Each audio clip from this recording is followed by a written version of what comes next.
Yeah, and it's not her fault. Like, what she sees is normal is what she's going to perceive as normal. Parents fighting and mom running the show and saying, do this, fix that, go do that, pick up this, don't put this where it is.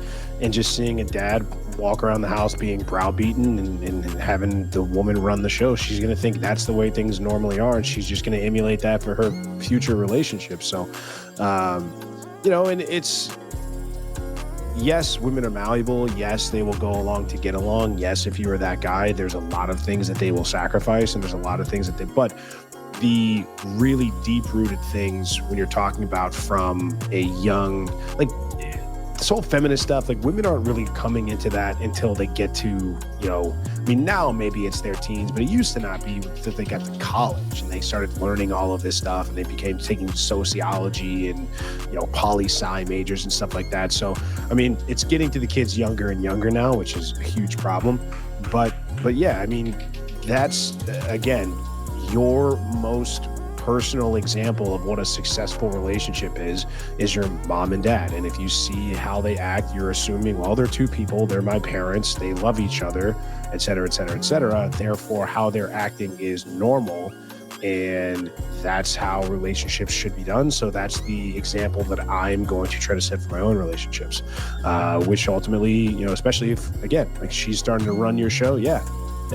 It's really, and it's also incumbent on fathers to be able to draw boundaries and say no, because you gotta cut the umbilical cord. You can't set them up for failure by being the constant failsafe. At some point, they've got to be able to fall and make mistakes on their own, or you got to say, hey, there's a man in your life now.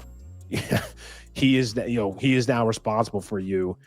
It is no longer, my job to be there and take care of things, because I know guys that are like that, where it's like, look, yes, he's her dad, but I'm her husband, or I'm the guy that pays for the roof that's over her head, or the food that she eats, or allows her to stay home and take care of kids when I go and work. And so, there was a comment in there. I was like, well, what if she had a great relationship with her dad, but he was like a beta and he was like a male feminist? It's like, yeah, that's obviously not what we're talking about. We're talking about a strong, virtuous male leader. I mean, it's better than not at all, but we're talking about, guys that are like us, guys that you would want to, emulate, or the kind of men that women would want to be in relationships with, essentially.